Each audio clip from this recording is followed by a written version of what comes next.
So our next question, question 3, is why is this happening to me? And there's a real tendency when we're feeling under pressure and we're questioning why things are happening to us, that we start to look backwards. And not only do we look backwards, but we start to hold on to self-limiting beliefs about ourselves that are rooted in the past and don't really serve us particularly well. And so that's why we have conquering self-limiting beliefs. So conquering those obsessions and compulsive behaviours that have come from the past and serve us no longer. We could be looking at things like rethinking the difference between loneliness and solitude. So being on your own is much more common as you get older and you move into the second half of your life. It's not necessarily loneliness, it can be much more solitude to carve out your path. The key thing about answering this question is how you react to looking backwards.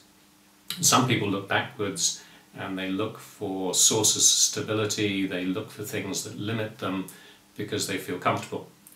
Another way of looking backwards, and I think is a much more positive way of looking backwards, is to look at what you've endured so far, what you've conquered, how far you've come already. And I think that's a much more positive way to look at it in terms of there's nothing in front of you that you haven't dealt with in the past.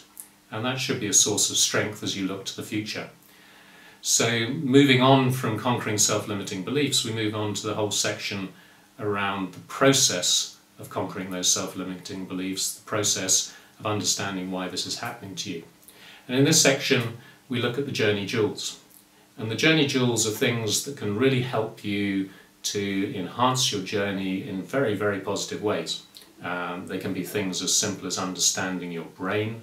They can be things like seeing breakdowns not as breakdowns but as breakthroughs. So breakthroughs and breakdowns as you really start to move forward in your life.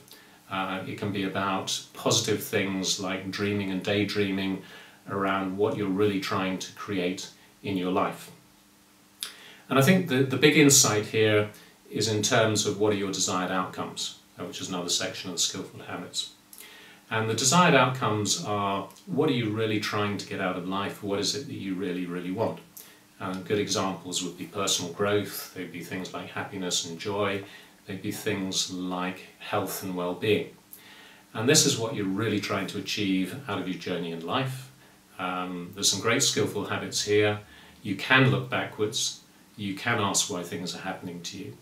But if you frame it in a positive way and look in terms of journey jewels that can help you to frame the positive that you're looking for and desired outcomes that you're trying to achieve, and then take those self-limiting beliefs and recognize that they are of the past, they're things that you don't need any longer, but recognize there are things that are helping you to conquer anything in front of you and to achieve what you want to in life.